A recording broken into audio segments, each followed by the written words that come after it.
বলতেছি আবার যে তথ্য সরবরাহ করতে হবে কাদের কাছে, যারা আমার প্রতিষ্ঠানের তথ্য ব্যবহার করে। তো অবশ্যই আমার তথ্য যদি আরেকটা প্রতিষ্ঠানের সাথে আমি তুলনা করা না যায়, তাহলে কি ওই যে সিদ্ধান্ত নিবে সে কি বুঝতে পারবে যে আপনি ভালো না খারাপ?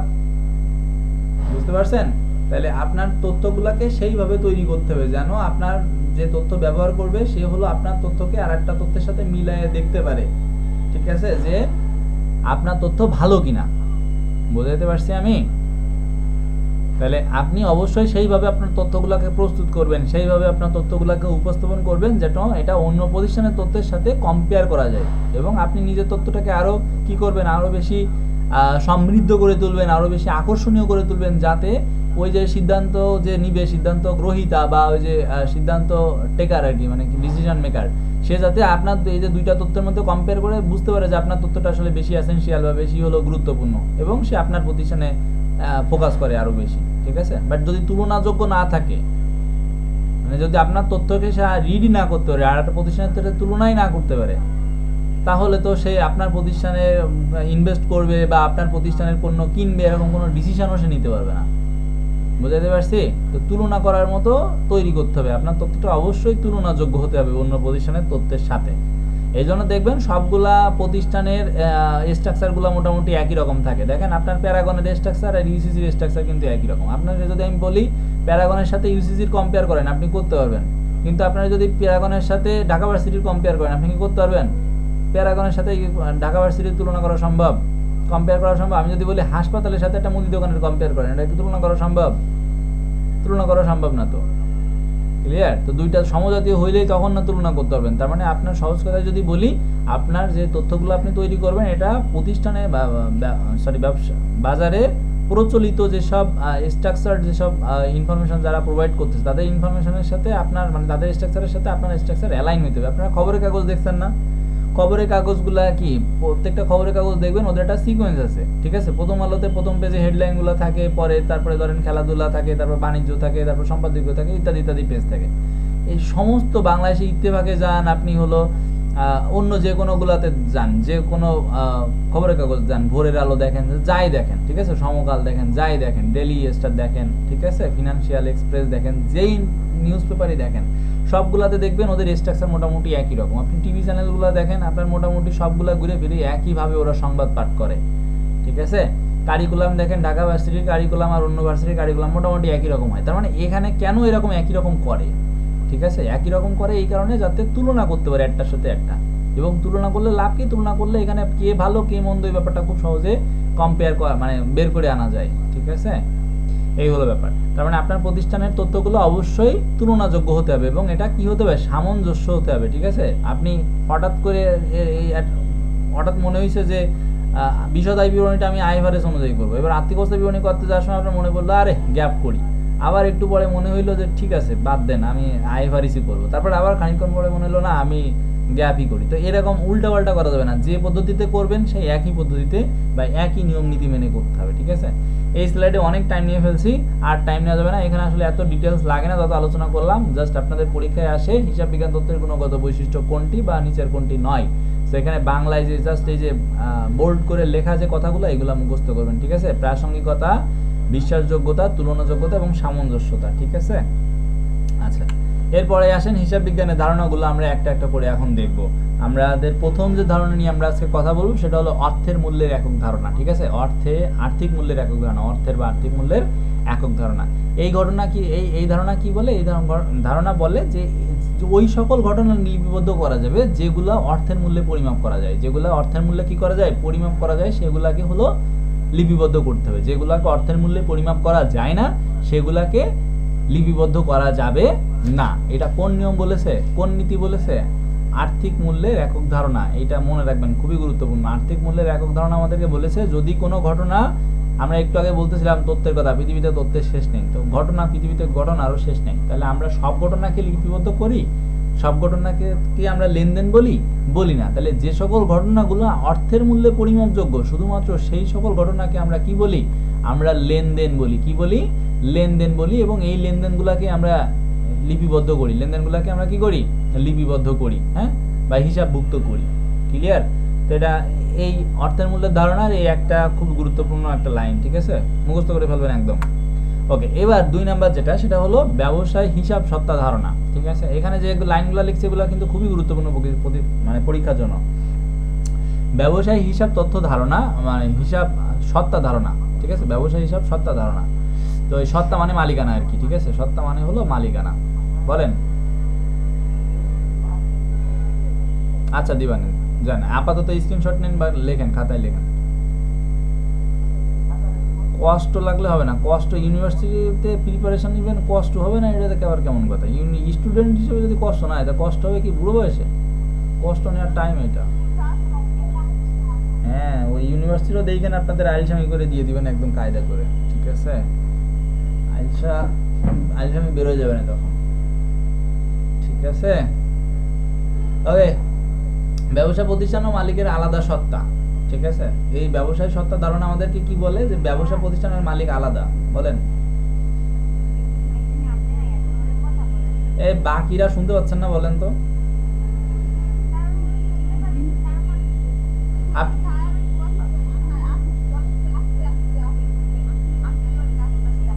আল্লাহ, আমারে তুমি উঠাই নাও, আমি পারি না।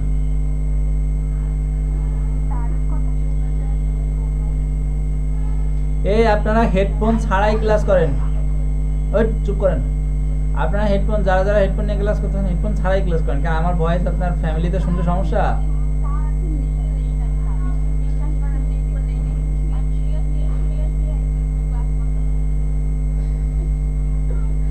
কথাবার্তা ঠিক আছে, চলেন আগাই। ব্যবসা প্রতিষ্ঠান নিজের নামে লেনদেন করতে পারবে। ব্যবসা প্রতিষ্ঠান কি করবে? নিজের নামে লেনদেন করতে পারে। ঠিক আছে, ব্যবসা প্রতিষ্ঠান কিছু ধরেন সে পণ্য কিনবে বা পণ্য বিক্রি করবে। হ্যাঁ, সেক্ষেত্রে সে ধরেন আব্দুলের একটা ব্যবসা প্রতিষ্ঠানের নাম হলো কাকলি ট্রেডার্স। ঠিক আছে, হতে পারে না আব্দুলের বউ হলো কাকলি, তো কাকলি ট্রেডার্স। ঠিক আছে, তো সে এইখানে আব্দুলের নাম লিখবে না, যেহেতু সে কাকলি ট্রেডার্সের কাছ থেকে কিনছে। হ্যাঁ, তো সেক্ষেত্রে সে হলো কি করবে? কাকলি ট্রেডার্সের নাম লিখবে যে কাকলি ট্রেডার্স হিসাব ডেবিট। ঠিক আছে, বা কাকলি ট্রেডার্স হিসাব ক্রেডিট। যেটা বলতে চাচ্ছি সেটা হলো যে আপনি ব্যবসার নামকে ডেবিট বা ক্রেডিট হিসাব খাতে লিখতে পারবেন, কোনো সমস্যা নেই। ঠিক আছে, আপনি যখন ক্যাশ মেমো ইস্যু করবেন তখন ওই প্রতিষ্ঠানের নামে ইস্যু করতে পারবেন। আপনি যখন ভাউচার ইস্যু করবেন তখন ওই ভাউচারে আপনি কাকলি ট্রেডার্স বা ওই যে প্রতিষ্ঠানের নামগুলো সেগুলো আপনি চাইলে ব্যবহার করতে পারবেন। ঠিক আছে, তো ব্যবসা প্রতিষ্ঠান নিজের নামে কি করতে পারে?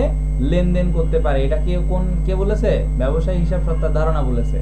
এবারে পাওনাদারের দাবিকে মালিকের দায় না ভেবে ব্যবসায়ের দায় হিসেবে ভাবতে বলেছে। কে বলেছে? ব্যবসায়ী হিসাব সত্তা ধারণা বলেছে। তাহলে পরীক্ষায় আসবে না কিন্তু এর মধ্যে যে কোনো একটা লাইন দিয়ে বলবে না যে পাওনাদারের দাবিকে মালিকের দায় না ভেবে ব্যবসায়ের দায় হিসেবে গণ্য করতে হবে। এটা কোন নীতি অনুযায়ী বা কোন নীতিতে বলা হয়েছে? তাহলে আপনার উত্তর করতে হবে ব্যবসায়ী হিসাব সত্তা ধারণা অনুযায়ী। ব্যবসা প্রতিষ্ঠান নিজ নামে লেনদেন করতে পারে কোন ধারণা অনুযায়ী বা কোন নীতি অনুযায়ী? ধারণা বা নীতি একই জিনিস। কোন ধারণা অনুযায়ী বা কোন নীতি অনুযায়ী? তাহলে উত্তর কি হবে? ব্যবসায়ী হিসাব সত্তা ধারণা অনুযায়ী। বেসিক্যালি এখানে আসলে ঘটনা এইটুকুই। এই দেখেন, ওনার আলাদা আর হলো বিজনেস আলাদা। ঠিক আছে, তো যখন বিজনেস আর ওনার আলাদা হয়ে যায় তখন দায় যা বর্তায় সব কার? এই বিজনেসের। নাম যা বর্তায় তা কার? এই বিজনেসের। ঠিক আছে, এই হলো কথা। তাহলে বাকি যে দুইটা লাইন বলছে, আপনি যদি প্রথম লাইন বুঝে থাকেন তাহলে বাকি যে দুইটা লাইন বলছে এই দুইটা লাইন আসলে এইখান থেকেই উদ্ভূত হয়েছে। ঠিক আছে, বাকি যে লাইন দুটো এইখান থেকে উদ্ভূত হয়েছে কি? বাকি যে লাইন দুটো যে ব্যবসায় নিজের নামে লেনদেন করতে পারে, যখন আলাদা হয়ে যায় তখন নিজের নামে লেনদেন করতে পারে। এবং কি করে? পাওনাদার, এখানে দায় হলো ব্যবসায়ের পাওনাদার হিসেবে মানে হয়, পরিগণিত হয় আর কি। ঠিক আছে,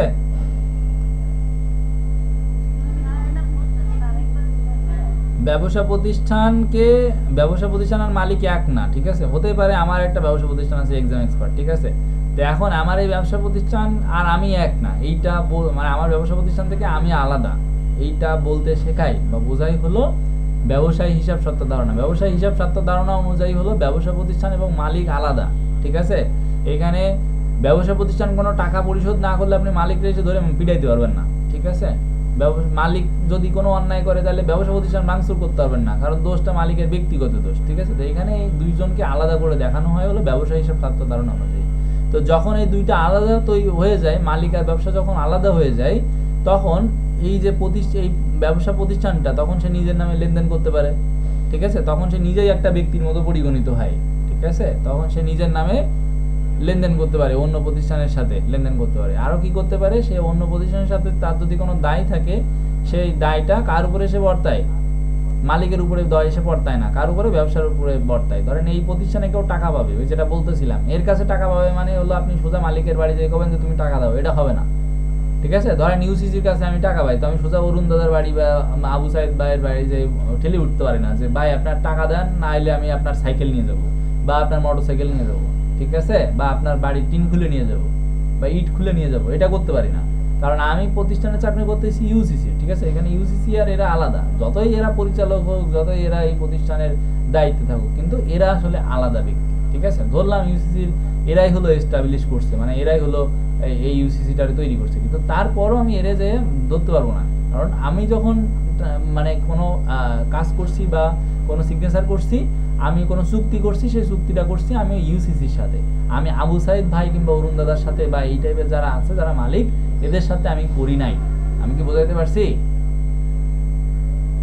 তো এই হলো ব্যবসায় সত্তা ধারণা বলতেছে। হ্যাঁ, কিসের মতো?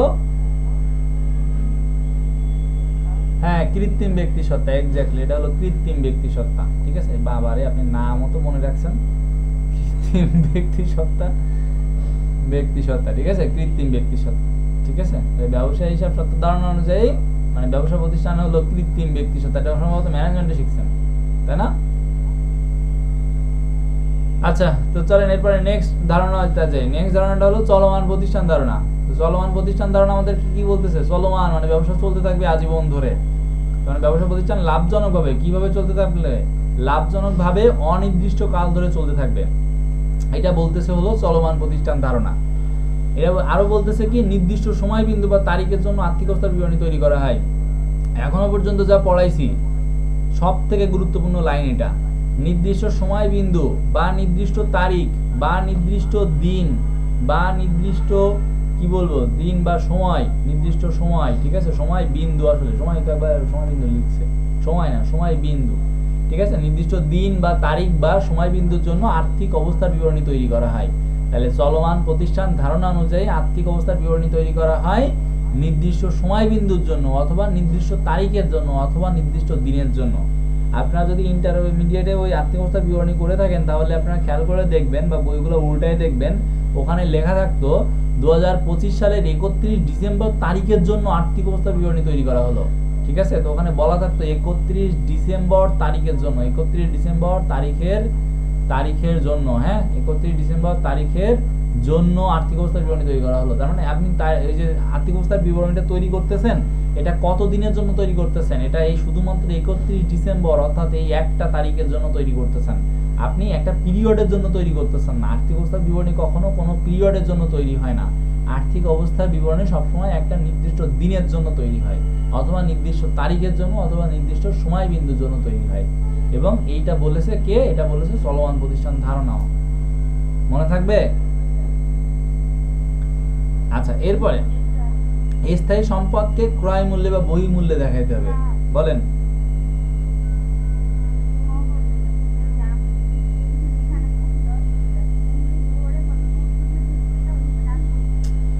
বিশ্বাস করেন আমার গলায় যত জোর আসছে, আমি সত্যি সিরিয়াসলি চিল্লাই কথা বলতেছি, সত্যি চিল্লাই কথা বলতেছি, সত্যি চিল্লাই কথা বলতেছি, বুঝতে পারছেন?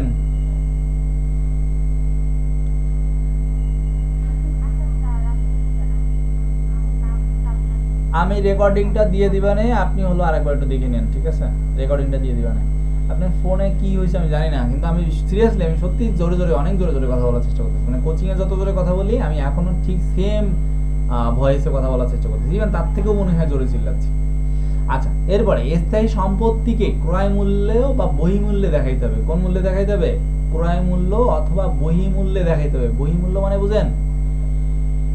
বহি মূল্য মানে বইতে যে মূল্য লেখা থাকে, অর্থাৎ লিখিত মূল্যে দেখাইতে হবে। কোন মূল্যে দেখাইতে হবে?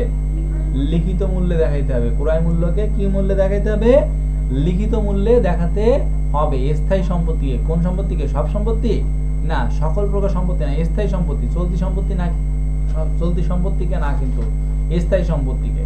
ঠিক আছে, তাহলে আপনি যখন আর্থিক অবস্থার বিবরণী তৈরি করবেন, তখন আর্থিক অবস্থার বিবরণীতে আপনি যখন সম্পদ লিখবেন, ধরেন যন্ত্রপাতি, এটা একটা স্থায়ী সম্পদ না, তো এই যন্ত্রপাতির যে মূল্যটা আপনি লিখবেন, হতে পারে যন্ত্রপাতিটা হইলো এখন বাজারে বিক্রি, ওটা ধরেন কিনছিলেন আপনি 1 লাখ টাকায়, এখন বাজারে বিক্রি করলে হতে পারে ওই যন্ত্রপাতিটার দাম বেড়ে গেছে, ওই যন্ত্রপাতিটার দাম হতে পারে 1,20,000 টাকা অথবা 1,50,000 টাকা, অথবা কমও হতে পারে ওই যন্ত্রপাতিটার মূল্য এখন 50,000 টাকা। কিন্তু আপনি এখানে দেখাবেন কোন মূল্যে, যে মূল্যে কিনছিলেন সেই মূল্যে। মনে করে দেখেন তো আসলে তাই করতেন না? এখানে আপনি সেই মূল্যটাই লিখতেন, যে মূল্য হলো লেখা থাকতো যে যন্ত্রপাতি কিনছিলেন এত টাকা দিয়ে, সেই মূল্যটাই আপনি এখানে লিখতেন। ঠিক আছে? তো যন্ত্রপাতি যে মূল্যে কেনা হয়েছিল, সে যত সালেই হোক, যে দামে কেনা হয়েছিল সেই দামটা এখানে লেখা হয়। এখানে ডিরেক্টলি কি আপনি যন্ত্রপাতি থেকে পুঞ্জীভূত অবস্থায় বাদ দিয়ে লেখেন না তো, পুঞ্জীভূত অবস্থার জন্য আলাদা করে আবার আলাদা জায়গায় আবার লিখেন, তাই না? তো এই জন্য এখানে হলো এই নিয়মটা, যে যন্ত্রপাতিটাকে বা স্থায়ী সম্পত্তিটাকে আপনি যে মূল্যে কিনছিলেন সেই লিখিত মূল্যে দেখাতে হবে। ঠিক আছে? আচ্ছা, অবচয় ধার্য করা হয়, এখানে একটা নোট লিখবেন, ধার্য করা হয় আর লেখা হয় আর হলো হিসাব করা হয়, এগুলো সব আলাদা আলাদা, আমরা পরের গুলো আবার দেখবানে। অবচয় ধার্য করা হয় হলো চলমান প্রতিষ্ঠান ধারণা অনুযায়ী। বলেন।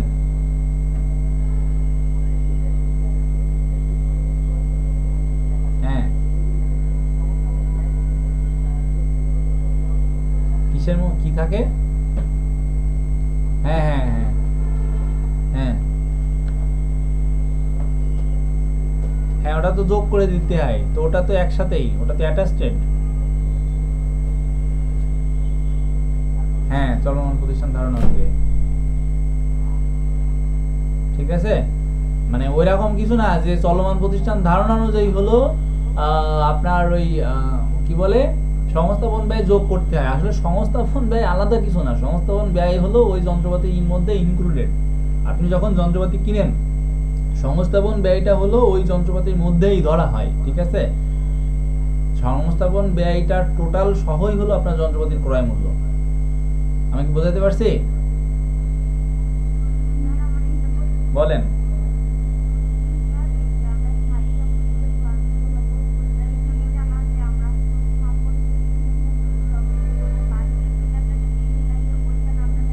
না না, আর্থিক অবস্থার বিবরণী যখন করেন তখন কি আপনি ডিরেক্ট যন্ত্রপাতিটাকে তো যন্ত্রপাতির মতো লেখেন, তারপরে কি করেন বলেন? আর্থিক অবস্থার বিবরণীতে আপনি যন্ত্রপাতি দেখান, তারপরে কি করেন?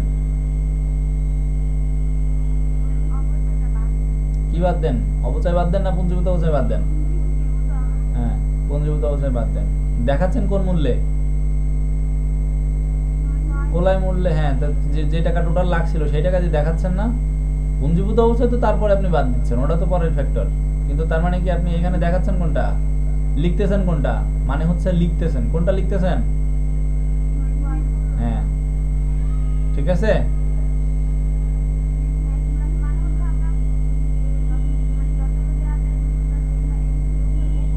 হ্যাঁ, আসলে ব্যাপারটা আসলে ওইগুলা নিয়ে আসলে কথা বলতেছি না, কথা বলতেছি যে কোনো যন্ত্রপাতি ধরেন আজকে আপনি কিনছিলেন ধরেন 2020 সালে, তো 2020 সালে ওই যন্ত্রপাতির দাম যা ছিল 2025 সালে ওই যন্ত্রপাতির দাম কি তা, বা অথবা আপনি 2020 সালেই কিনছেন, 2020 সালের জানুয়ারিতে কিনছেন, আর এখন হিসাব করতেছেন 2020 সালের ডিসেম্বরে।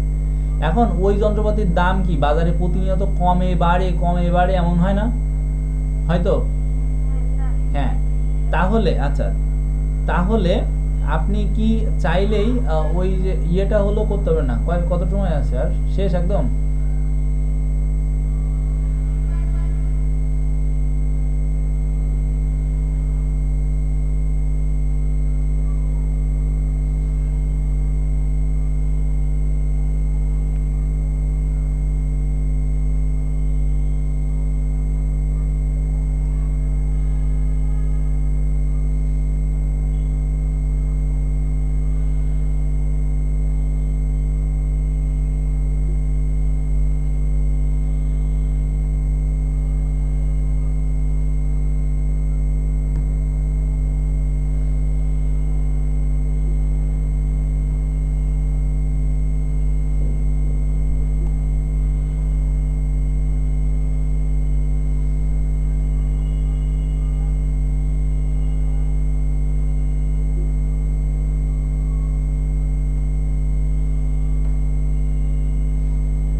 আচ্ছা শুরু করি। হ্যাঁ, যেটা বলতেছিলাম যে 2020 সালে আপনি যে যন্ত্রপাতিটা কিনছেন, ঠিক আছে, হ্যালো শুনতে পাচ্ছেন?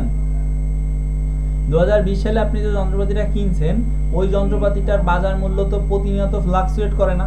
প্রতিনিয়ত ওই মূল্যটা ফ্লাকচুয়েট করে না বাজারে? করে তো? এখন আপনি যখন যন্ত্রপাতি লিখলেন, তখন যন্ত্রপাতিতে বর্তমান যে বাজার মূল্য, ওই যন্ত্রপাতি অবশ্যই আপনি যে মূল্যে কিনছেন বর্তমানে সেই বাজার মূল্য পাবেন না, বাজার মূল্য অবশ্যই চেঞ্জ হয়ে গেছে। ঠিক আছে, তাহলে আপনি যখন পুঞ্জীভূত অবস্থায় বাদ দিবেন, তখন কোন মূল্য থেকে বাদ দিবেন? লিখিত মূল্য থেকে বাদ দিবেন, না এই যে বাজার মূল্যে যেটা পাওয়া যাচ্ছে ওই যন্ত্রপাতি সেটা থেকে বাদ দিবেন? কোনটা থেকে বাদ দিবেন? লিখিত মূল্য থেকে বাদ দিবেন। কোনটা থেকে বাদ দিবেন বলেন তো? হ্যাঁ, লিখিত মূল্য থেকে বাদ দিবেন। এই যে আপনি বুঝলেন যে লিখিত মূল্য থেকে বাদ দিবেন, এইটা আপনারে কে বলেছে যে লিখিত মূল্য থেকে দিতে হবে, এই যে বাজার মূল্য থেকে দেওয়া যাবে না? কে বলেছে? চলমান প্রতিষ্ঠান ধারণা বলেছে। আপনি পুঞ্জীভূত অবস্থায় তো বাদ দিবেন, তাতে তো কোনো সমস্যা নেই, পুঞ্জীভূত অবস্থায় বাদ দিবেন, কিন্তু কোন মূল্য থেকে বাদ দিবেন? বাজার মূল্য থেকে বাদ দিবেন, নাকি হলো লিখিত মূল্যে বাদ দিবেন, বা বই মূল্য থেকে বাদ দিবেন? কোন মূল্য থেকে? হ্যাঁ, তার মানে আপনি আসলে কোন মূল্যটাকে বাদ দিয়ে দিলেন, মানে হিসাবে আনলেন না। বাজার মূল্যটাকে কি আপনি কনসিডারেশনে আনলেন, হিসাবে আনলেন? যে বাজারে যা হয় হোক, ওর মূল্য বাজারে যা হয় হোক, তাই না? আমি যে দামে কিনছি সেই মূল্যে আমি হিসাব করব।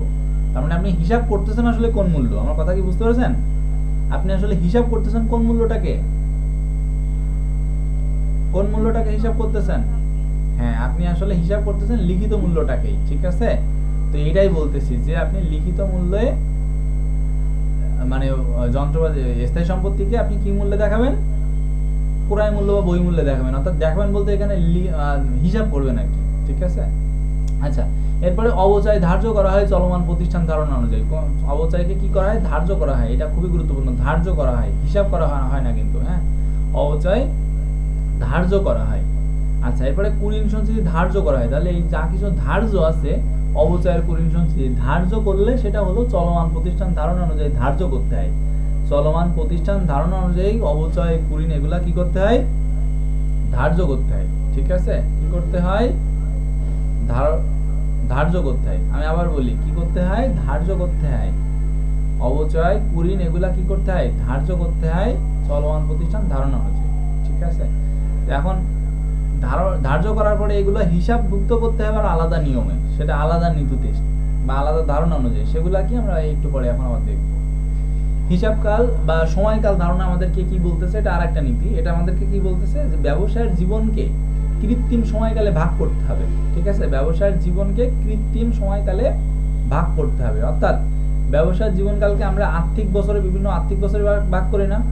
ভাগ করি। কোনো আর্থিক বছর শুরু হয় 2000 মানে জানুয়ারি থেকে, 2012 থেকে বা 2001 থেকে, 1 জানুয়ারির 1 থেকে যেটা শুরু হয়, জানুয়ারি 1 থেকে শুরু হয়ে 2001 ডিসেম্বরের কত 31 তারিখে শেষ হয়ে যায়, এক আর্থিক বছর। অথবা আরো আমরা দেখছিলাম 6 মাসের অঙ্ক, 2001 সালের জানুয়ারি থেকে শুরু হয়ে জুলাইয়ের 31 তারিখে শুরু হয়ে, মানে জুনের 31 তারিখে শেষ হয়ে গেছে। অথবা আমরা কি এরকম দেখছি, জুনের 1 তারিখে শুরু হয়েছে, 2001 সালে জুনের 1 তারিখে শুরু হয়েছে এবং এটা পরের বছরের জুলাইয়ের 1 তারিখ থেকে শুরু হয়েছে এবং পরের বছরের জুনের 31 তারিখে শেষ হয়েছে। এরকমও কি আমরা অঙ্ক দেখছি না? দেখছি আর্থিক বিবরণীতে এরকম অঙ্ক দেখছি ইন্টারমিডিয়েটে, যে অঙ্কটা শুরু হয়েছে জুলাই 1 তারিখে এবং শেষ হবে পরবর্তী বছরের জুনের 31 তারিখে। এরকম অঙ্ক কি আমরা দেখছি? কথা বলেন। ওই দেখছি। হ্যাঁ, তার মানে এই যে আমরা ভাগ করে ফেললাম, ঠিক আছে? আমরা আসলে কি আমাদের ব্যবসা প্রতিষ্ঠানে 1 বছর চলবে, তারপরে আর চলবে না? চলবে তো, ব্যবসা প্রতিষ্ঠান এইভাবে চলতেই থাকবে, অনির্দিষ্টকাল চলতে থাকবে।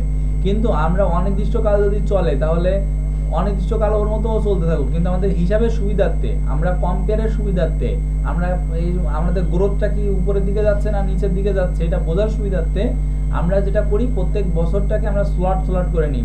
টোটাল আর্থিক মানে ওই জীবনকালকে, ব্যবসায়ের জীবনকালকে আমরা স্লট করে ভাগ করে নিই এবং এই স্লটে ভাগ করে আমরা প্রত্যেক বছরের হিসাব করি। এবার 2020 সালের হিসাবের সাথে 2021 সালের হিসাব তুলনা করি, 2021 সালের হিসাবের সাথে 2022 সালের তুলনা করি, 2022 সালের সাথে 2023 সালের তুলনা করি, ঠিক আছে? তাহলে তুলনাটা তখনই সম্ভব হয় যখন আমাদের এই আলাদা আলাদা হিসাবকালে হিসাব করা থাকে। যদি আলাদা আলাদা হিসাবকালে ভাগ করে আমরা হিসাব না করতাম, তাহলে কিভাবে আমরা এই তুলনাটা করতাম বলেন তো? সম্ভব ছিল? ছিল না। তাহলে এই যে সময়কাল বা হিসাবকালের যে ধারণা, এই ধারণা অনুযায়ী আমরা ব্যবসায়ের যে জীবনকে, টোটাল জীবনকে আমরা কৃত্রিম বিভিন্ন সময়কালে, সেটা কি সময়কালটা হতে পারে 6 মাস, এটা হতে পারে 3 মাস, ঠিক আছে, এটা হতে পারে 4 মাস, ঠিক আছে, এটা হতে পারে 1 বছর, ঠিক আছে, এরকম হতে পারে। আচ্ছা, এরপরে চলে নির্দিষ্ট হিসাবকালের জন্য এই যে আয় বিবরণী, আমরা আগে যেটা দেখছিলাম সেখানে কি ছিল, আর্থিক অবস্থার বিবরণী। কি ছিল? আর্থিক অবস্থার বিবরণী। আর্থিক অবস্থার বিবরণী মানে তো আমরা জানি সম্পদ, দায়, আয়, মালিকানা সত্ত্ব দেখাতে হয়। আচ্ছা, এখানে দেখতেছি আয় বিবরণী, মালিকানা সত্ত্ব বিবরণী এবং নগদ প্রবাহ বিবরণী।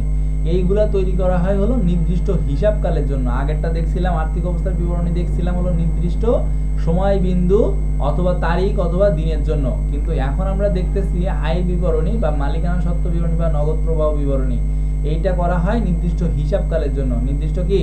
হিসাবকালের জন্য বা সময়ের জন্য বা পিরিয়ড, টাইম পিরিয়ডের জন্য। কিসের জন্য? টাইম পিরিয়ডের জন্য।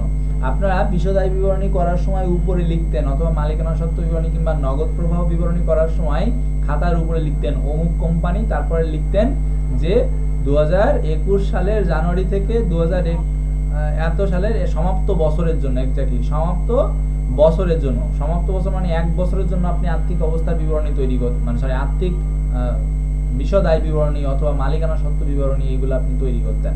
ঠিক আছে? তার মানে এই যে সমাপ্ত বছরের জন্য বা হলো 1 বছরের জন্য বা 6 মাসের জন্য আপনি যেটা তৈরি করতেন, এটা কি? তার মানে নির্দিষ্ট হিসাবকালের জন্য তৈরি করতেন। তাহলে আমরা আয় বিবরণী, মালিকানা সত্ত্ব বিবরণী এবং নগদ প্রবাহ বিবরণীটা তৈরি করি হলো নির্দিষ্ট হিসাবকালের জন্য বা সমাপ্ত বছরের জন্য, ঠিক আছে, বা টাইম পিরিয়ডের জন্য। কিন্তু আর্থিক অবস্থার বিবরণী যেটা, এইটা তৈরি করি আমরা নির্দিষ্ট সময় বিন্দুর জন্য বা নির্দিষ্ট তারিখের জন্য কিংবা নির্দিষ্ট দিনের জন্য। ঠিক আছে? এখন এই যে দুইটা নীতিটা আসলে আলাদা। এই যে আর্থিক অবস্থার বিবরণী তৈরি করার কথা বা নির্দিষ্ট সময় বিন্দু বা তারিখের জন্য তৈরি করার কথা বলেছে চলমান প্রতিষ্ঠান ধারণা, আর এই যে আয় বিবরণী, মালিকানা সত্ত্ব বিবরণী বা নগদ প্রবাহ বিবরণী নির্দিষ্ট হিসাবকালের জন্য দেখাইতে বলছে হলো হিসাবকাল বা সময়কাল ধারণা। আমি জানি ফাহিম ভাই এই দুইটা জিনিস খুবই গুরুত্ব দিয়ে পড়াইছে। ঠিক আছে? ফাহিম ভাই এই দুইটাকে খুবই পছন্দ করে, ওনার পছন্দের একটা বিষয় এই দুইটা। কোনটা? উদ্ধৃত পত্র মানে আর্থিক অবস্থার বিবরণী, উদ্ধৃত পত্র মানে চলমান প্রতিষ্ঠান ধারণা। এর পূর্বের নাম ছিল উদ্ধৃত পত্র। ঠিক আছে? আর্থিক অবস্থার বিবরণীর আগের নাম ছিল হলো উদ্ধৃত পত্র। আর এই বিশদ আয় বিবরণী, এটা এই আয় বিবরণী আর এক নাম হলো বিশদ আয় বিবরণী, একই কথা, বিশদ আয় বিবরণী। এর আগের নাম ছিল লাভ ক্ষতি হিসাব। কি নাম ছিল? লাভ ক্ষতি হিসাব। মনে থাকবে? আচ্ছা, এর আরো একটা নাম ছিল ব্যালেন্স শিট। এই উদ্ধৃত পত্রের ইংরেজি হলো ব্যালেন্স শিট। ঠিক আছে? ইংরেজিতে এই আয় বিবরণী, এটার নাম ছিল হলো, এটার এখন নাম হলো কম্প্রিহেনসিভ ইনকাম স্টেটমেন্ট। ঠিক আছে? বুঝতে পারছেন? এই হলো ব্যাপার। চলেন, সমাপনী দাখিলার মাধ্যমে অস্থায়ী বা নামিক হিসাবগুলো বন্ধ করা হয় সময়কাল বা হিসাবকাল ধারণা অনুযায়ী। ব্যাপারটা একটু বুঝেন, এখানে এমনি মনে থাকবে। এই যে চলমান প্রতিষ্ঠান যে ধারণা, এই চলমান প্রতিষ্ঠান ধারণা বলতেছে কি ব্যবসা অনির্দিষ্টকাল চলতে থাকবে। তাহলে যে ধারণা আমারে বলতেছে ব্যবসা অনির্দিষ্টকাল চলতে থাকবে, সেখানে কি হিসাব বন্ধ করার কোনো প্রয়োজনীয়তা আছে?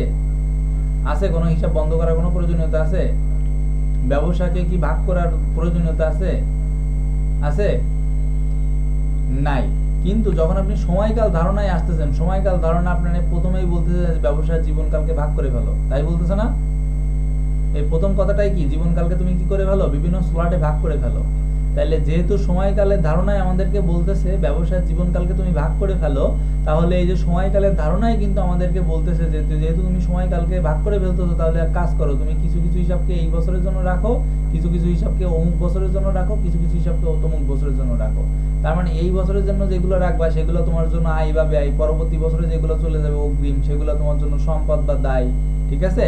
তার মানে তুমি এই হিসাবকালকে ক্লোজ করো, এটাও বলতেছে কেডা? হিসাবকাল ধারণা। ব্যবসাকে ক্লোজ করতে মানা করতেছে চলমান প্রতিষ্ঠান ধারণা, যে এর কোনো শেষ নেই। কিন্তু হিসাবকাল ধারণা এসেই আমাদের বলতেছে চলমান প্রতিষ্ঠান উল্টাটা, যে তুমি প্রত্যেক বছর একবার করে ব্যবসাকে ক্লোজ করো। মানে ব্যবসা তো ক্লোজ করা যাবে না, ব্যবসার হিসাবটাকে ক্লোজ করো। তাহলে যেহেতু এখানে একবার করে ক্লোজ করার প্রয়োজনীয়তা আসতেছে, যেহেতু এখানে একবার বন্ধ করার প্রয়োজনীয়তা আসতেছে, আলাদা করে বেড়া দেওয়ার দরকার আসতেছে, তার মানে এখানে কিন্তু সমাপনী দাখিলার মাধ্যমে যে নামিক হিসাবগুলা বা আয় ব্যয়ের হিসাবগুলা, এগুলা বন্ধ করে দেওয়ার প্রয়োজনীয়তাও আসতেছে। যে এই বছরের আয় ব্যয় পরের বছর যাবে না, এই বছরের আয় ব্যয় পরের বছর যাবে না। ঠিক আছে? তাহলে পরের বছর কি যাবে? আয় ব্যয় আর বাকি কি থাকে, সম্পদ দায় আর মালিকানা সত্ত্ব থাকে, তাহলে পরবর্তী বছরগুলোতে যাবে হলো সম্পদ দায় আর মালিকানা সত্ত্ব। ঠিক আছে, পরবর্তী বছরে শুধু ফরওয়ার্ড হয় হলো সম্পদ দায় আর মূলধনটা, আসলে উত্তোলনটাও বন্ধ হয়ে যায়। ঠিক আছে, মালিকানা সত্ত্বের মধ্যে যায় হলো মূলধনটা। আমরা জানি মালিকানা সত্ত্বের দুইটা অংশ, মূলধন আর উত্তোলন। তার মানে পরবর্তী বছরের জন্য ফরওয়ার্ড হয় হলো সম্পদ দায় এবং মূলধন, যায় না কি কি, আয় ব্যয়ের উত্তোলন। অর্থাৎ সহজ কথায় সমাপনী দাখিলা যে আমরা দিতাম, এই সমাপনী দাখিলা দিই হলো আমরা হিসাবকাল বা সময়কাল ধারণা অনুযায়ী। ঠিক আছে, কেন দিই এটাও কিন্তু আসলে ক্লিয়ারলি বোঝা যায়, কারণ আমরা আমাদের এটার মূল কথাই হলো ব্যবসাকে ভাগ করে ফেলা। তাহলে ব্যবসাকে যেহেতু আমি ভাগ করে ফেললাম, তাহলে এই বছরের সাথে আমি ওই বছরের সম্পর্ক বিচ্ছিন্ন করব, কিভাবে করব, এবং যেটুকুকে বিচ্ছিন্ন করা যায় না সেটাকেই শুধু ফরওয়ার্ড করব। তাহলে নিশ্চয়ই এই বছরের আয় আর ওই বছরের আয়টাকে আমরা বিচ্ছিন্ন করব, এই বছরের ব্যয়ের সাথে ওই বছরের ব্যয় সম্পর্কটা আমরা বিচ্ছিন্ন করব। ঠিক আছে, তো সমাপনী দাখিলা যে এটা অনুযায়ী দিতে হয় এটা খুব ইজিলি বোঝা যায়। ঠিক আছে, সমন্বয় দাখিলা প্রদান করা হয়। সমন্বয় দাখিলা আমরা কেন করি, সমন্বয় দাখিলা আমরা করি হলো এই যে আর্থিক অবস্থার বিবরণী যাতে ঠিকঠাক মতো করা যায়, আয় বিবরণী মালিকানা সত্ত্ব বিবরণী যাতে ঠিকঠাক ভাবে করা যায় তার জন্য, তাই না? বা কোনো কিছু ভুল পড়ে গেছে কিনা বা ভুলে বাদ পড়ে গেছে কিনা এইগুলো করার জন্য। তাহলে এই সমন্বয় দাখিলা দেওয়ার উদ্দেশ্যটাও কিন্তু আমাদের সেই এই বছরের হিসাবকে ক্লোজ করা, এই বছরের হিসাব থেকে পরের বছরের হিসাবের মধ্যে সম্পর্ককে বিচ্ছিন্ন করা। আমার সমন্বয় দিলাম না, 2022 সালের সমন্বয় আমি করলাম না, 2045 সালে যে সমন্বয় করবো, সমস্যা কি? ঠিক আছে, 2020 সালে একটা কিছু বাদ পড়ছে, একটা আমি যে ক্রয় করছি সেই ক্রয়টা আমি লিখি নাই, তো 2020 সালে লিখি নাই, তো কি হয়েছে, 2056 সালে লিখবো, সমস্যা কি? ঠিক আছে, তো সমস্যা তো থাকতো না যদি সময়কাল ধারণা না থাকতো, তাহলে তো এই সমন্বয় দাখিলা বা এই সমাপনী দাখিলার প্রয়োজনীয়তা আসতো না। আমরা চলমান প্রতিষ্ঠান অনুযায়ী আমরা বলতাম সমস্যা কি, 2020 সালে বাদ পড়ছে তাতে সমস্যা কি, আমরা 2050 সালে যাই লিখবো। কিন্তু যেহেতু আমাদের প্রত্যেক বছর একবার করে হিসাব বন্ধ করা লাগতেছে, সেহেতু আমাদের সমন্বয় দাখিলার প্রয়োজনীয়তা আসতেছে। আরেক বছরে যাওয়ার আগে আমাদের এখানে সেইগুলা হিসাব করে নিতে হয় যে ঠিক আছে কোনো কিছু বাদ পড়লো কিনা, থাকলে সেগুলা ইনক্লুড করো, কোনো কিছু বেশি দেখানো হয়েছে কিনা, থাকলে সেগুলা ফরওয়ার্ড করো। ঠিক আছে, এই কাজগুলো করা হয় সমন্বয় দাখিলার মাধ্যমে। তাহলে আমরা কি এইটা বুঝতে পারছি সময়কাল ধারণা অনুযায়ী কি কি করা হয়, কি কি করা হয় না? এটা ক্লিয়ার সবার? ওকে, ঠিক আছে, আমি যতক্ষণ বলতেছি ততক্ষণ যদি 10 বার পড়ে ফেলেন তাহলে মুখস্থ হয়ে যাবে। ঠিক আছে, এবার আসেন নীতি সময়ের মধ্যে ক্রয় মূল্য নীতি। ক্রয় মূল্য নীতি আমাদেরকে কি বলতেছে? ক্রয় মূল্য নীতি আমাদেরকে বলতেছে যে স্থায়ী সম্পত্তিকে ক্রয় মূল্যে লিখতে হবে। আমরা আগেও একটা নীতিতে কিন্তু একই জিনিস পড়ছি, সেটা কি নীতি ছিল বলেন?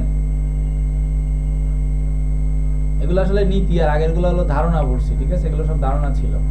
তাহলে এটা কোন ধারণায় বলছিল? হ্যাঁ হ্যাঁ, ব্যবসায় চলমান প্রতিষ্ঠান ধারণা অনুযায়ী। ঠিক আছে, এই যে স্থায়ী সম্পত্তিকে ক্রয় মূল্যে দেখাইতে হবে। তাহলে কোন ধারণা অনুযায়ী স্থায়ী সম্পত্তিকে ক্রয় মূল্যে দেখাইতে হবে? চলমান প্রতিষ্ঠান ধারণা অনুযায়ী। আর কোন নীতি অনুযায়ী স্থায়ী সম্পত্তিকে ক্রয় মূল্যে দেখাইতে হবে? ক্রয় মূল্য নীতি অনুযায়ী। বুঝাইতে পারছি? হ্যাঁ, নীতি হলো তৈরি করছে, ঠিক আছে, আর ধারণা হলো মানুষ এটা বিশ্বাস করতে করতে করতে করতে অনেকদিন পরে এটা এস্টাবলিশ হয়ে গেছে। ঠিক আছে, ধারণা এইভাবে চলতো আর কি, এইভাবে চলতে চলতে ও ওর কাছে শুনছে এটা করতে হয়, সে তার কাছে শুনছে এটা করা লাগে, কেন করা লাগে এগুলো কিছু নেই। ঠিক আছে, কোনো এই ধারণাগুলোর আসলে বাস্তবিক কোনো গ্রুপ নেই, কিন্তু এখন ওইগুলো লিখে ফেলছে, আগে এগুলো ছিল না। আগে জাস্ট এগুলো শুনিয়ে করতো, অমুক কয়েছে এটা করতে হবে তাই করতে হবে। ঠিক আছে, করছি। আর নীতি হলো যেগুলা মানে বিশেষভাবে বিশ্লেষণ করে ভেঙে চুরে লেখা হয়েছে সেইগুলা। ঠিক আছে, এবং আগে বলে দিছে যে এটা না করলে ভুল হবে, এটা না করাটা অনুচিত, না করলে জেল হবে, জরিমানা হবে, এগুলো নীতি। আর ধারণা হলো যেগুলো অনেকদিন ব্যবহার হতে হতে এখন হয়ে গেছে। ঠিক আছে, ধারণাগুলো যে আপনি না মানলে আপনার অসুবিধা হবে না এমন না, ধারণাগুলোও মানতে হবে। এমন না যে আমি তাহলে নীতিগুলো মানবো, ধারণাগুলো মানবো না। ধারণাগুলো হলো মানুষের অনেকদিন ধরে এটা করতে করতে করতে করতে করতে এটা এখন ইউজ হয় আর কি। ঠিক আছে, এটা সবাই এই জন্য এগুলাকে ধারণা বলে আর এগুলোকে নীতি বলে।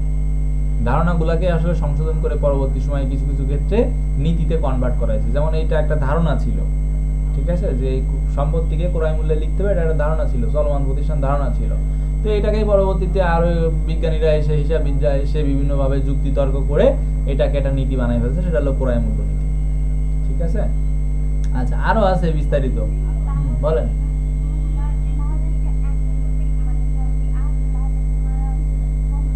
হ্যাঁ হ্যাঁ, এখানে ধারণা কথাটা মাথায় রাখবেন, নীতি কথা মাথায় রাখবেন। যদি বলে যে কোন ধারণা অনুযায়ী, তাহলে চলমান প্রতিষ্ঠান ধারণা অনুযায়ী। ঠিক আছে, চলমান প্রতিষ্ঠান ধারণা অনুযায়ী।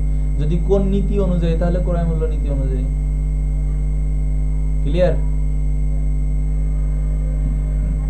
আচ্ছা, এই নীতির আরেক নাম হলো ঐতিহাসিক মূল্যনীতি। ঐতিহাসিকটা আসলে খুবই এখানে বোঝা যায় ঐতিহাসিকটা কেন, কারণ এই নীতির মূল কথাটাই তো ক্রয় মূল্য লেখা। এখন আপনি অবশ্যই ঐতিহাসিক মানে কি পুরনো না, পুরনো দিন না, তাই তো? পুরনো দিন, আপনি অবশ্যই যন্ত্রপাতিটা কি পুরনো বা আগের দিন কিনে আগে কিনছেন না, পাস্ট হয়ে গেছে না এটা, তাই না? তাহলে অবশ্যই আপনার যন্ত্রপাতিটা কিনছেন যেটা, এটা পাস্ট হয়ে গেছে। তাহলে সহজ কথা, আপনার পাস্টের যে হিসাবটা সেটাই তো লিখতে বলতেছে। আমি একটু আগে বোঝাচ্ছিলাম বাজার মূল্যে লেখা যাবে না, যে এখন যে মূল্যে চলতেছে সেই মূল্যে লেখা যাবে না। আপনার কাছে একটা ফোন আছে, আমি যদি জিজ্ঞাসা করি ওই ফোনটার দাম কত, তাহলে আপনি কি বলবেন? যে টাকা দিয়ে কিনছিলেন সেইটা জিজ্ঞাসা বলবেন না, নাকি আপনি ওইটারে বাজারে এখন কত দামে চলতেছে সেইটা বলবেন? তাই বলবেন, বাজার মূল্য বলবেন, ওইটা এখন কত দামে বিক্রি হচ্ছে বা ওইটা এখন বিক্রি করলে বলবেন না তো। আপনি যে দামে কিনছিলেন আমার এক্সাক্ট সেইটাই বলবেন। তাহলে অবশ্যই এটা কি অতীতের দিনে অতীতের দাম বলতেছেন না আমারে? অতীতের দাম বলতেছেন তো? হ্যাঁ, আজকের দাম বর্তমান দামটা আমারে বলতেছেন না, আপনি কি বলতেছেন? অতীতের দাম বলতেছেন। তাহলে এই ক্রয় মূল্যের নীতিটা যেহেতু ওই একই কথা বলতেছে, যে আপনার হলো যে মূল্যে কিনছিলেন সেই মূল্যে বলতে হবে, তার মানে এটা বোঝাই যায় আসলে ক্রয় মূল্য নীতির আরেক নামই ঐতিহাসিক মূল্য নীতি। ঐতিহাসিক মানে তো আমরা জানি যে পিছনের দিন, তাই না, পুরনো দিনের কথাবার্তা। তাহলে ঐতিহাসিক মূল্যনীতির আরেক নাম হলো ক্রয় মূল্যনীতি।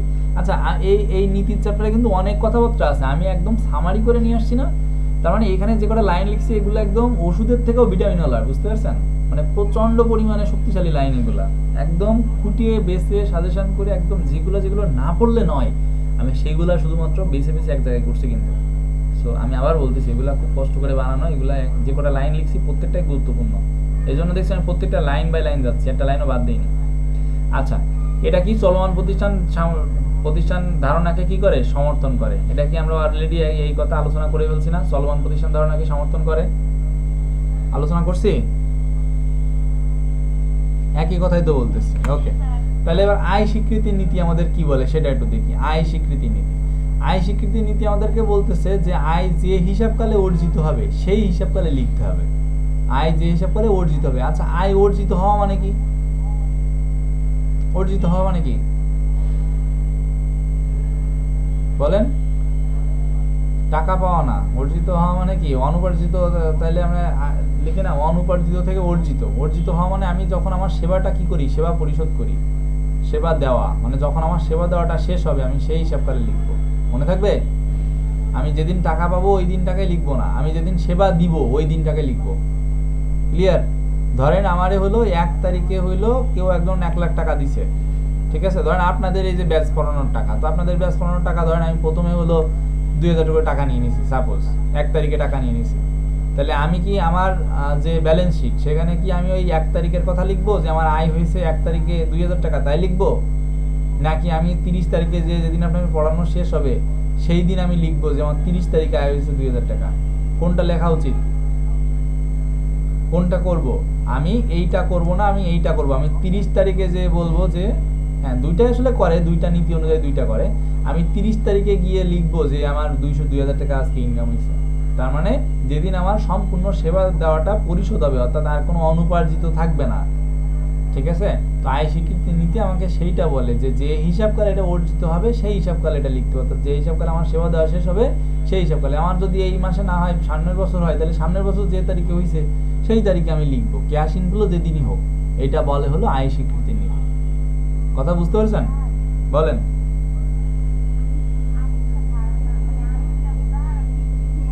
আচ্ছা, আর একটা উদাহরণ দিই। হ্যাঁ, ধরেন আপনি হলো শাড়ি কিনছেন, ঠিক আছে? শাড়ি কেনার জন্য আপনি আপনার শাড়ি যে ব্যবসায়ীরা ধরেন মিস্টার এক্সট্রা আপনি টাকা দিচ্ছেন শাড়ি কেনার জন্য, ঠিক আছে? মানে শাড়ি কিনবেন তো অ্যাডভান্স টাকা দিয়ে রাখছেন। তো টাকা দিচ্ছেন হলো জানুয়ারির 22 তারিখে, ঠিক আছে? 2000 যদি আমি বলি 2025 সালে জানুয়ারির 22 তারিখে টাকা দিচ্ছেন। ওই মিস্টার এক্স আপনার ওই শাড়িটা ডেলিভারি দিছে, আপনার হোম ডেলিভারি আমি যদি বলি, তাহলে ওই শাড়িটা হোম ডেলিভারি দিছে হলো 2026 সালের 24শে এপ্রিল। 24শে এপ্রিল তারিখে আপনার হোম ডেলিভারি দিছে, ঠিক আছে? এখন এই হিসাবটা আপনি কোন সালে লিখবেন? আপনি 25 সালে লিখবেন নাকি হলো 26 সালে লিখবেন? আচ্ছা, এই মিস্টার এক্স না হয়ে ধরেন মিস্টার এক্স আপনারে টাকা দিছে শাড়ি কেনার জন্য, আপনি ওরে হোম ডেলিভারি দিবেন। এইভাবে চিন্তা করি, মিস্টার এক্স কে আপনি এক্স আপনার টাকা দিছে যে আপনি হলো, বা ওই যে আমরা আজকে দেখলাম ওই যে আপু কেক বানাই, তো এরকম আপুর কথাই চিন্তা করেন যে আপনার ওই ওরে আমি হলো টাকা দিলাম আজকে জানুয়ারির 22 তারিখে টাকা দিলাম 2025 সালে যে তুমি একটা কেক বানাই দিবা, একটা কিছু একটা দিও আমারে। হ্যাঁ, তো ও আমারে দিল কবে? 2026 সালের 24 এপ্রিলে। ঠিক আছে, তার মানে এখানে দেখেন তো বছরের একটা পার্থক্য হয়ে যাচ্ছে না। এখন ওই যার আয় হচ্ছে, আমি যারে টাকা দিছি এই যে 2025 সালের জানুয়ারিতে টাকা দিছি, যেদিন আমি টাকা দিছি ওই দিনটা ওর জন্য কি অনুপার্জিত আয় না? অনুপার্জিত আয় বুঝেন? হ্যাঁ, তার মানে এই যে 2025 থেকে এই যে 2026-এর 24 এপ্রিলের আগ পর্যন্ত এই টাকাটা ওর কাছে আসলে অনুপার্জিত। আমি যে টাকাটা দিয়ে রাখছি এই টাকাটা ওই পর্যন্ত ওর কাছে অনুপার্জিত। উপার্জন মানে কি? উপার্জন মানে আপনি যখন টাকার বিনিময়ে সেবা দেন সেটাকে বলা হয় উপার্জন, সেটাকে বলা হয় উপার্জন। বুঝাইতে পারছি? আচ্ছা, তাহলে উপার্জনটা হলো আপনি যেহেতু উপার্জন এইটা উপার্জন হচ্ছে কত সালে আসলে বলেন তো? এখানে তো এই বছরে কি উপার্জন হচ্ছে? এই 2025 সালে কি উপার্জন হচ্ছে? এই পুরো সালটাই তো অনুপার্জিত থেকে যাচ্ছে, কারণ 2025 সালে তো আপনি সেবা দিতে পারেননি, তাই না? বা কেক হোম ডেলিভারি দিতে পারেননি। যদি দিতে পারতেন তাহলে উপার্জিত হয়ে যেত, কিন্তু আপনি হোম ডেলিভারি দিতে সক্ষম হয়েছেন 2026 সালে এসে, তাই না? তার মানে আপনার উপার্জন হয়েছে 2026 সালে। আপনার উপার্জন হয়েছে কত সালে? 26 সালে এসে উপার্জন হয়েছে। 2025 সালে পুরোটাই আপনার জন্য অনুপার্জিত ছিল। তাহলে এই আয় স্বীকৃতি নীতি বলছে তুমি এই ঘটনাটাকে কত সালে দেখাবা? 2026 সালের হিসাবে দেখাবা, 2025 সালের হিসাবে দেখাবা না। ক্লিয়ার?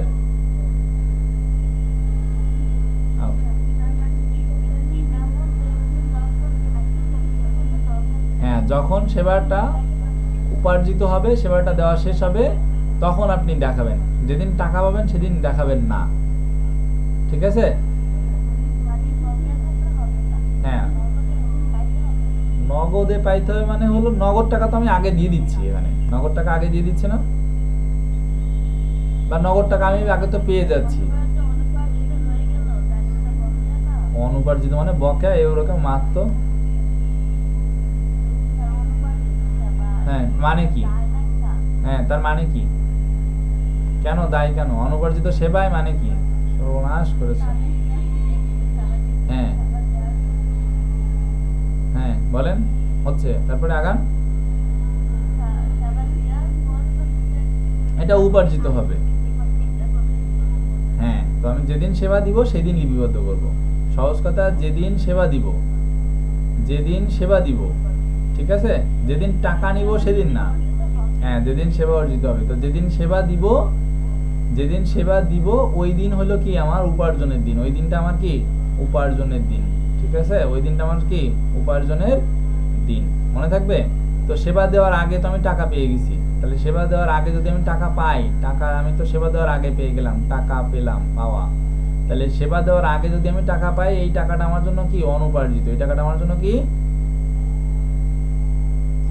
হ্যাঁ, এই টাকাটা আমার জন্য অনুপার্জিত। তাহলে আমি অনুপার্জিত হিসাব দেখাবো না, আমি উপার্জন যেদিন হবে, যেদিন আমি সেবা দিতে পারবো সেই দিনটাকে আমি দেখাবো। ঠিক আছে, আয়ের দিন হিসাবে। আচ্ছা, ঠিক আছে। তারপরে প্রাপ্য আয় বা বকেয়া আয়কে আয় হিসেবে চিহ্নিত করা হয়। প্রাপ্য আয় বা বকেয়া আয়কে কি হিসাবে চিহ্নিত করা হয়? আয় হিসাবে চিহ্নিত করা হয়। তার মানে এখানে দেখেন, আমি টাকা যেদিন পাচ্ছি সে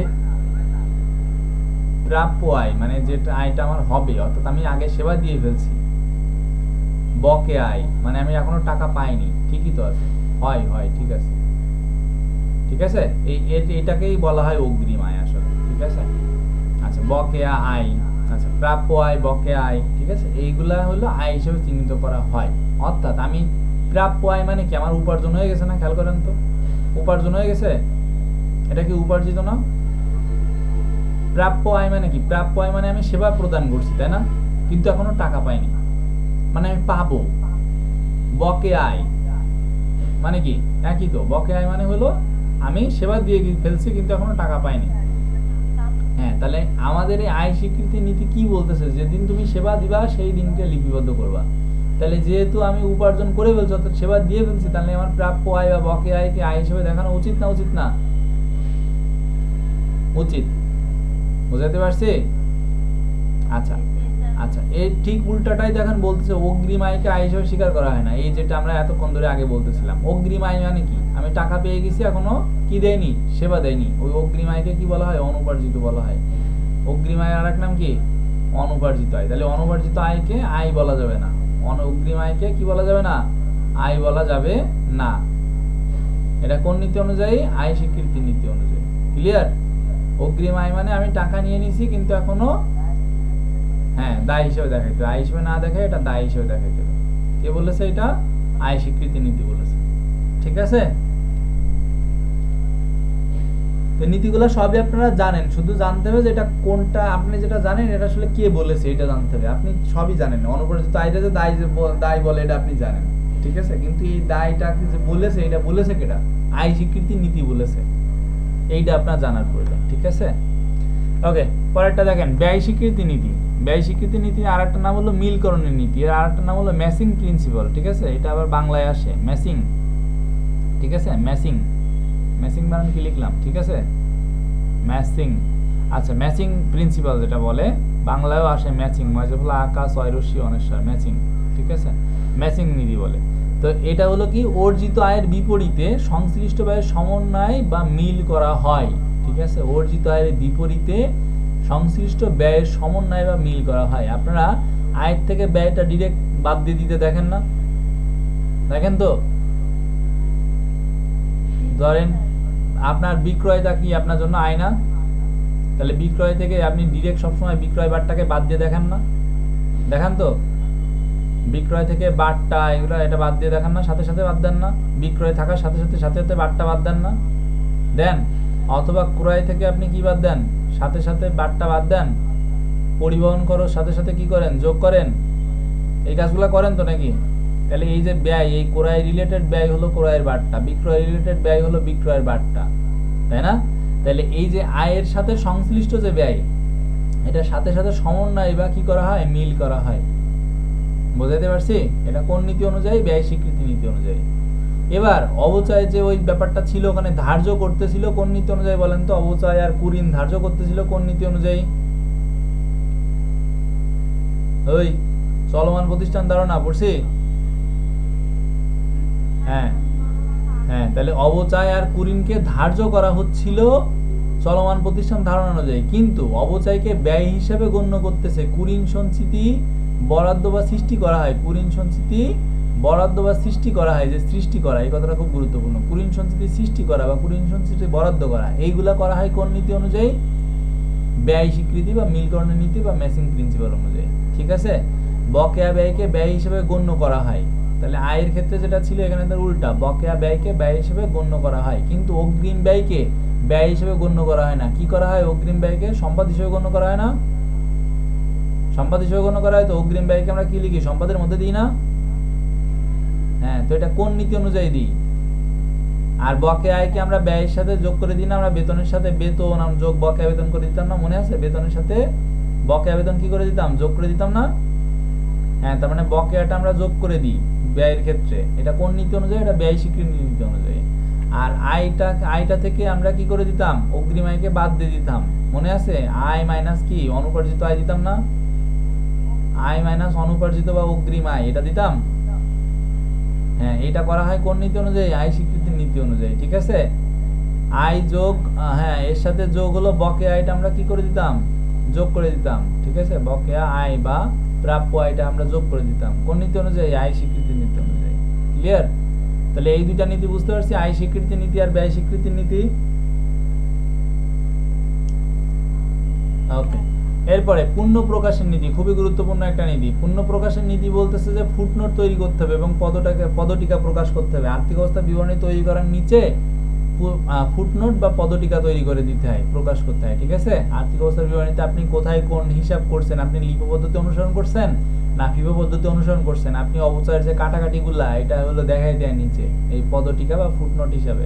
ঠিক আছে, আপনারা তো আসলে এগুলোর সাথে পরিচিত, দেখেননি কখনো। আপনারা বিভিন্ন কোম্পানির ওয়েবসাইটে যদি যান তাহলে এই ফুটনোটগুলো দেখতে পাবেন, ওখানে লেখা থাকে। ধরেন এই যে অবচয়, হ্যাঁ অবচয় আমরা যেমন খাতায় তো ডিরেক্ট করে দিই, ডিরেক্ট করি না, এখানে ওর মাথায় লেখা থাকে এখানে 2 বা 3। ঠিক আছে, তারপর ধরেন হলো লেখা আছে যন্ত্রপাতি, এবার যন্ত্রপাতির মাথায় এখানে লেখা থাকে 6, তার মানে এইগুলো আসলে কি, এই যে নোটগুলো থাকে না আপনার বিভিন্ন লেখার উপরে দেখছেন এরকম 1 2 3 4 5 6 থাকে, তো ওগুলা লাস্টে যে কি করা হয়, ওই লাস্টে যে ওইগুলা ছক করে দেওয়া হয়, মানে দেখানো হয়, কাটাকাটিটা দেখানো হয়। আপনারা এটা করেন না? আপনারাও করেন, আপনারা যেটা করেন এইখানে কাটাকাটি করেন অনেকে, আমি দেখছি পরীক্ষার খাতায়, দাঁড়ান শুনতেছি আপনার কথা, পরীক্ষার খাতায় আমি দেখছি অবচয় লেখার পরে এই জায়গায় যে জায়গাটা থাকে এই জায়গায় কাটাকাটি করে দেখাই দেয়, অনেকে দেখান না, এইখানে দেখায় তারপরে এইখানে টাকা নিয়ে বসান না, করেন তো? এটা করছেন না পরীক্ষায় অনেকে? তো এই যেটা করতেন এটাই আসলে যদি আলাদা জায়গায় করেন এটাকে বলা হয় হলো ফুটনোট, ঠিক আছে? হ্যাঁ এবার বলেন ইয়াসিন। হ্যাঁ হ্যাঁ হ্যাঁ গণনা, হ্যাঁ হ্যাঁ এক্স্যাক্টলি, গণনা 1 গণনা 2, ইংরেজিতে সেটাকে আমরা ওয়ার্কিং 1 ওয়ার্কিং 2 এইগুলা বলি, বুঝতে পেরেছেন? আচ্ছা, এবার ব্যাংক মিলকরণ বিবরণী তৈরি করা হয় পূর্ণ প্রকাশের নীতি অনুযায়ী, খুবই গুরুত্বপূর্ণ একটা লাইন। ব্যাংক মিলকরণ বিবরণী তৈরি করা হয় কোন নীতি অনুযায়ী? পূর্ণ প্রকাশের নীতি অনুযায়ী। এবার অবচয়ের দেখেন, অবচয় সংক্রান্ত গণনা কার্য বা জমাকৃত অবচয় তৈরি করা হয়, গণনা কার্য বা জমাকৃত অবচয়। জমাকৃত অবচয়ের আরেক নাম কি? পুঞ্জীভূত অবচয়, ঠিক আছে? পুঞ্জীভূত, জমাকৃত অবচয়ের আরেক নাম হলো পুঞ্জীভূত অবচয়। তাহলে যে পুঞ্জীভূত অবচয় বা গণনা কার্য করা হয় হলো কোন নীতি অনুযায়ী? পূর্ণ প্রকাশের নীতি অনুযায়ী। গোপন সঞ্চিতি সৃষ্টি করা যাবে না, গোপন সঞ্চিতি, পুরিন সঞ্চিতি বুঝলাম, ঠিক আছে? তারপরে হলো আরো অনেক সঞ্চিতি আছে না, সঞ্চিতি তহবিল বুঝলাম, এরকম অনেক সঞ্চিতি হতে পারে, পাওনাদার সঞ্চিতি সৃষ্টি করা যাবে না, ঠিক আছে?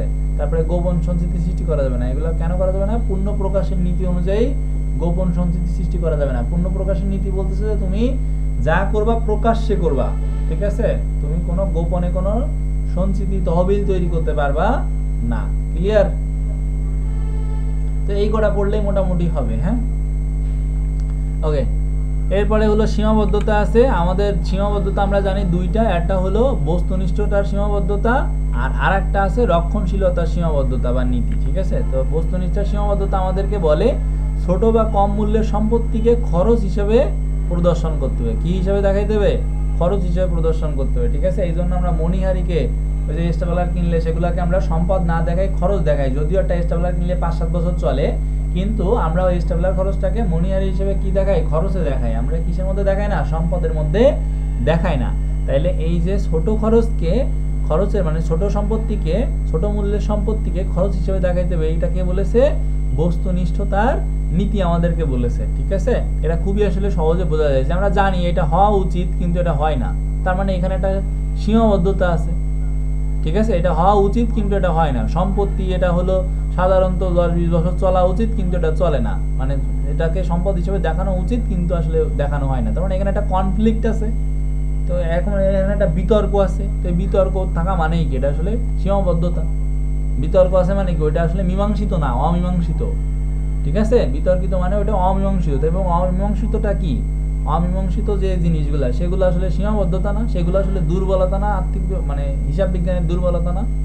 তাহলে হিসাব বিজ্ঞানে যদি দুর্বলতা বলি, হিসাব বিজ্ঞানের যদি আমি সীমাবদ্ধতাতে বলি, তাহলে এই যে একটা, যে আমরা জানি সম্পত্তিকে আমরা দীর্ঘমেয়াদে দেখাই, আমরা সেটা যদি যেগুলো আমাদের 1 বছরের বেশি সময় ধরে চলে সেগুলোকে আমরা সম্পদ হিসেবে দেখাই, কিন্তু আমরা এখানে স্পষ্ট দেখতে পাচ্ছি ছোট জিনিস যেগুলো স্টেবলার, তো এটা 10 বছর চললেও এটাকে আমরা সম্পদ না দেখাই খরচ হিসেবে দেখাচ্ছি, তাহলে এটা হিসাব বিজ্ঞানের এটা দুর্বলতা বলেন বা সীমাবদ্ধতা বলেন, ঠিক আছে? এরপরে সরাসরি বা প্রত্যক্ষ পদ্ধতিতে কুরিন অবলম্বন করা, এটাও একটা সীমাবদ্ধতা। অনেকেই সরাসরি পদ্ধতিতে কুরিন অবলম্বন করে, ঠিক আছে? সরাসরি বলতে কোনো ফিক্স পদ্ধতি না, মানে ধরেন 1 লাখ টাকা হলো দেনাদার, বা 1 লাখ টাকা আমার হলো ধারে বিক্রি করছে, আপনি ধারে বিক্রয়ের উপরে ডিরেক্ট 10% মেরে দিলেন যে এটাই হলো আমার কুরিন, ঠিক আছে? কিন্তু সবসময় কি বাস্তবে এরকম হয়? বাস্তবে কি সবসময় এমন যে দেনাদারে মানে ধারে বিক্রি যা করবো তার 10% আদায় হবে না, এমন কি হয় কখনো? কোনো বছর 10% হয়, কোনো বছর 3% হয়, কোনো বছর 5% হয়, ইত্যাদি ইত্যাদি হতে পারে।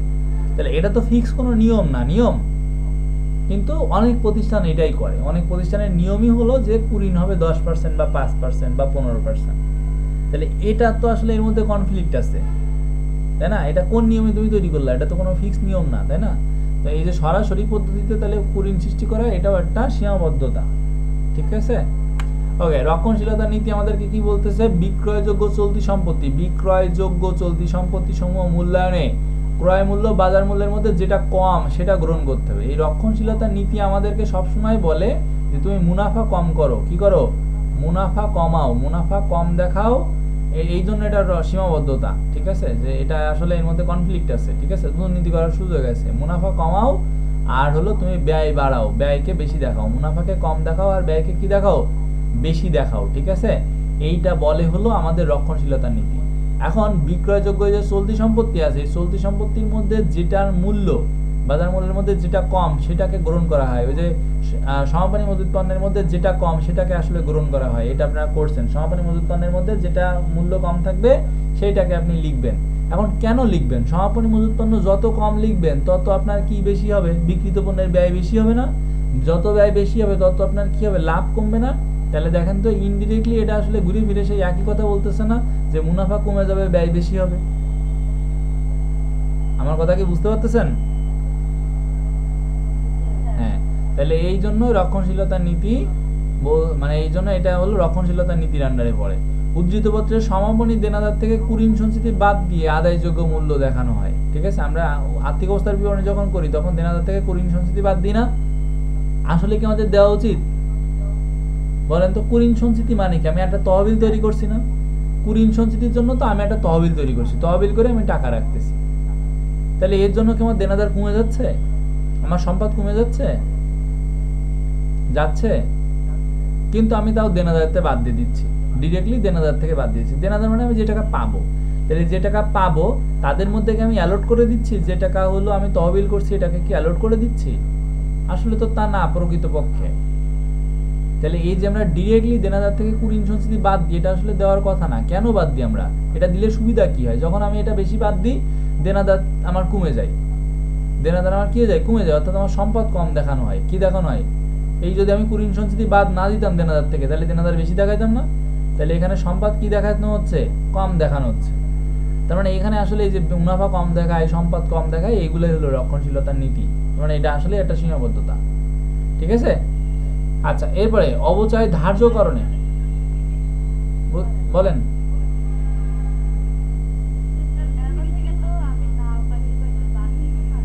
আপনি কি শিওর হয়েছেন যে পাবেন না? আপনি কি শিওর হয়েছেন যে কুঋণ সঞ্চিতির ওই টাকাটা আর পাবেন না? হ্যাঁ, তাহলে শিওর না হয়ে বাদ দিচ্ছেন কেন? শিওর না হয়ে বাদ দিচ্ছেন, তাহলে এটা সীমাবদ্ধতা না? এটার মধ্যে ঝামেলা আছে না? বুঝতে পারছেন? হ্যাঁ, নাও পাইতে পারেন, কিন্তু কত পাবেন না সেটা কি জানেন? কুঋণ সঞ্চিতি ধরলাম আমার কুঋণ সঞ্চিতি তহবিল হয়েছে 50,000 টাকা, তাই বলে আপনি 50,000 টাকায় টোটালি দেনাদারের বাদ দিয়ে দিবেন? মানে 50,000 টাকা অ্যালট করে দিচ্ছেন না, দেনাদার ধরেন 2 লাখ, 2 লাখ থেকে আপনি কুঋণ সঞ্চিতি 50,000 টাকা বাদ দিয়ে দেওয়ার অর্থ কি? তার মানে আপনি ধরে নিয়েছেন যে দেনাদারের 50,000 টাকা আর কোনোদিন আদায় হবে না, তাই না? আপনি কিভাবে বুঝলেন দেনাদারের 50,000 টাকা আদায় হবে না? হ্যাঁ হ্যাঁ, তো আপনি কি এখানে শিওর? শিওর না তো? তাহলে আপনি প্রত্যেক বছর কেন এই যে বাদটা দিচ্ছেন? এটা কি তাহলে নিয়মের বিরুদ্ধের কাজ না? হ্যাঁ, তাহলে এটা লজিক্যালি বিরুদ্ধের কাজ। হ্যাঁ, এখানে সম্পদটাকে কম দেখানো হচ্ছে। হ্যাঁ, এখানে আসলে সম্পদটাকে কম দেখানো হচ্ছে। আর সম্পদ কম দেখানো মানে কি? আমরা জানি এ সমান এল প্লাস ওই। তাহলে সম্পদ যখন আপনি কম দেখাচ্ছেন তার মানে আসলে আপনার দায়িত্ব ফিক্সড হয়ে গেল, তার মানে আপনি মালিকানা সত্ত্ব কম দেখাচ্ছেন, তাই না? তাহলে মালিকানা সত্ত্ব কিভাবে কম দেখাচ্ছেন? মালিকানা সত্ত্ব আসলে ব্যয় করার মাধ্যমে, ব্যয় বেশি করার মাধ্যমে আপনি মালিকানা সত্ত্ব কম দেখাচ্ছেন, ঠিক আছে। আলটিমেটলি ঘুরে ফিরে তাই, সে মুনাফা কম, ব্যয় বেশি। এরপরে দেখেন, অবচয় ধার্যকরণে যে পদ্ধতিতে অবচয় বেশি সেই পদ্ধতি ব্যবহার করতে হবে। তাহলে এই অবচয় বেশি হইলে কি? এটা খরচ বেশি, তাহলে যেখানে ব্যয় বেশি হচ্ছে, বুঝতে পারছি? লিপো পদ্ধতিতে মজুত পণ্য লিপিবদ্ধকরণে, এই যে এটার কথা আমি একদম শুরুতে বলতেছিলাম, মজুত পণ্য লিপিবদ্ধকরণে লিপো পদ্ধতি অনুসরণ করতে হবে। কেন? কারণ মজুত পণ্য লিপিবদ্ধকরণে যদি আপনি লিপো পদ্ধতি অনুসরণ করেন তাহলে আপনার ব্যয় বেশি দেখানো সম্ভব হয়, ঠিক আছে। মুদ্রাস্ফীতির সময়, কোন সময়? মুদ্রাস্ফীতির সময় লিপো পদ্ধতি অনুসরণ করলে ব্যয় বেশি দেখানো সম্ভব হয়। ব্যয় বেশি দেখানো সম্ভব হলে আপনার মুনাফা কম দেখানো সম্ভব হয়। তো যেহেতু এই ধরনের কিছু তর্ক বিতর্ক আছে, এই জন্য এটাকে বলা হচ্ছে সীমাবদ্ধতা। এই যে নীতিগুলো পড়ালাম, এগুলাতে কারো কোনো ঝামেলা আছে বুঝতে? তাহলে আবার বলেন।